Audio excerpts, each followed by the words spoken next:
देशात भाजपा प्रणित प्रतिगामी सरकार सत्तेत आल्यापासून धर्मांध शक्तींनी सांप्रदायिक हल्ल्यांना चालना दिली असून समाजातील विशिष्ट घटकांना लक्ष्य करून केंद्र सरकारला अनुकूल असे कायदे लादण्याची मालिका सुरू झाली आहे। संविधानातील लोकशाही मूल्यांची पायमल्ली करून विरोधी पक्षाचा आवाज दाबण्याचा प्रयत्न सुरू असल्याचा आरोप महाविकास आघाडीने केला आहे। या पार्श्वभूमीवर जनसुरक्षा विधेयकाला जनतेला असुरक्षित करणारे काळे विधेयक ठरवत ते कधीही अस्तित्वात येऊ देणार नाही असा निर्धार व्यक्त करण्यात आला। सोलापूरच्या पूनम गेट येथे या विधेयकाची होळी करून शासनाविरोधात तीव्र निषेध नोंदवण्यात आला। याप्रसंगी ज्येष्ठ नेते तथा माजी आमदार कॉम्रेड नरसय्या आडम मास्तर म्हणाले, भाजपा सरकारचा हा लोकशाहीवरील हल्ला परतवून लावण्यासाठी महाविकास आघाडीची एकजूट मजबूत आहे। पुढील आंदोलन अधिक तीव्र आणि सरकारला थेट आव्हान देणार असेल।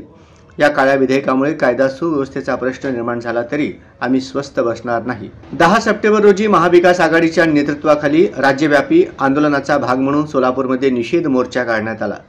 भारतरत्न डॉक्टर बाबासाहेब आंबेडकर यांना अभिवादन करून पार्क चौकातून सिद्धेश्वर मंदिर मार्गे पूनम गेट येथे हा मोर्चा जाहीर सभेत परिवर्तित झाला। यावेळी कार्यकर्त्यांनी झेंडे उपरणे परिधान करून जनसुरक्षा विधेयक आणून पाडा, मोदी शहा मुर्दाबाद, फडणवीस सरकार मुर्दाबाद अशा गगनभेदी घोषणा देत संताप व्यक्त केला। नक्षलवाद दहशतवाद थोपवण्याचे कारण देऊन आणलेले हे विधेयक प्रत्यक्षात लोकशाही विरोधी आहे। अस्पष्ट परिभाषा, गैरवापराची शक्यता, संविधानिक अधिकारांवर गदा आणि न्यायालयीन नियंत्रणाचा अभाव यामुळे ते नागरिक स्वातंत्र्य मर्यादित करते असे माकपाचे ॲडव्होकेट एम.एस. शेख म्हणाले। तर चेतन नरोटे यांनी हा कायदा विरोधकांचा आवाज दाबण्यासाठी आणि आंदोलने नियंत्रित करण्यासाठी राजकीय अस्त्र ठरू शकतो म्हणाले। एखाद्या संघटनेत सामील झाल्यास किंवा तात्पुरत्या आंदोलनात सहभागी झाल्यास निरपराध नागरिकांवर कठोर कारवाई होण्याचा धोका आहे असे शरद पवार गटाचे नेते बळीराम काका साठे म्हणाले। तर प्राध्यापक डॉक्टर अजय दासरी जिल्हा प्रमुख शिवसेना उबाटा यांनी म्हटले, न्यायालयीन परवानगीची यंत्रणा मर्यादित ठेवून कार्यकारी यंत्रणेकडे जास्त अधिकार देणे धोकादायक आहे। हा अन्याय सहन केला जाणार नाही। महिला बसलेल्या आहेत,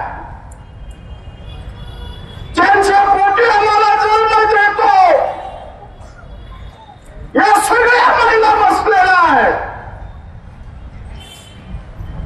या देशामध्ये तासाला 4 बलात्कार होतात आणि 3 लोकांचं मर्डर होतं। आपल्या मुलं शिकू शकत नाही।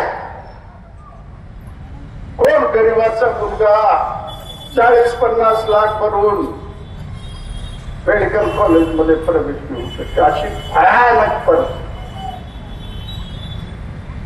म्हणून देशाच्या पंतप्रधानांना आम्ही इशारा देतो, भारतीय जनता पक्ष RSSला आम्ही इशारा देत आहे, कितीही तुम्ही हिंदुजनचं नाव घ्या, येता हा ज्वालामुखी स्फोट